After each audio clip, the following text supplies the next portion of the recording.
Lui, c'est Dan. Quand il était petit, il rêvait d'être policier. Il se pensait un jour capable de protéger et de pouvoir venir en aide à chaque citoyen. Cela n'était qu'une illusion, un rêve d'enfant. Il lui arrive de penser que les rêves qu'il avait étant enfant ne se réaliseront jamais. Pendant son temps libre, Dan adore passer de longues heures à feuilleter des livres dans les bibliothèques. Grâce à eux, il pense apprendre un peu plus chaque jour sur le monde qui l'entoure. Il étudie et apprend sans relâche, dans l'espoir qu'un jour, il pourra exercer un métier qu'il aime.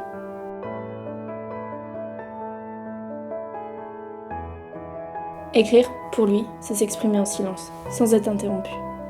Il profite de chaque moment d'écriture pour libérer son esprit, extérioriser ses pensées et laisser place à son imagination. Passer sa main dans les cheveux est un geste qu'il effectue constamment. Dan considère que prendre soin de lui est indispensable. Il n'aime pas avoir une apparence négligée. Il pense que se brosser les dents est le moment où il réfléchit le plus. Tous les matins, il reproduit les mêmes gestes pour se préparer et estime qu'il se doit d'y consacrer beaucoup de temps. Le noir est la couleur qu'il porte le plus souvent. Le parfum est pour lui indispensable. Selon Dan, la vie est faite de choix. Il pense que ces choix détermineront tout le reste de la vie d'une personne.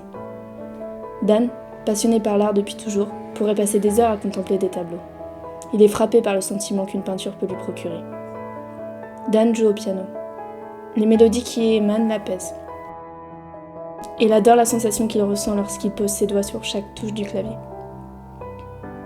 Il adore lire. Il profite de chaque lecture pour s'évader dans toutes sortes d'endroits et s'imagine dans la peau de toutes sortes de personnages. Chaque moment passé avec sa petite amie s'inscrivent comme de doux souvenirs. Lorsqu'ils sont ensemble, il ressent un bonheur indescriptible et se sent entièrement aimé pour ce qu'il est.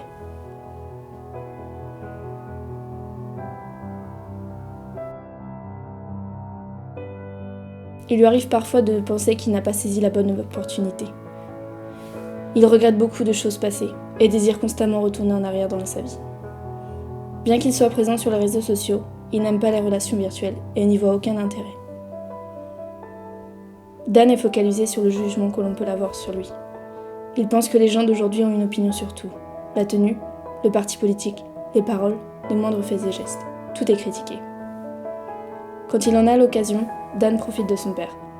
Dan n'a que lui aujourd'hui. Ils aiment passer du temps ensemble, autour d'un dîner et une bouteille de vin. À se confier l'un à l'autre. Il l'aime plus que tout et chérit énormément ces moments à ses côtés. Parfois, il aimerait être quelqu'un d'autre, mais il se rend vite compte que c'est impossible et qu'il est condamné à être lui-même. Les actes et les décisions qu'il a pu faire ne peuvent plus le faire revenir en arrière. Courir en forêt est un moyen pour Dan de s'évader, de s'éloigner de ses problèmes et prendre de la distance sur sa vie. Il aime se sentir en osmose avec la nature et tout ce qui la compose. Maintenant que vous savez tout, Dan doit vous tuer. Ça n'a rien de personnel.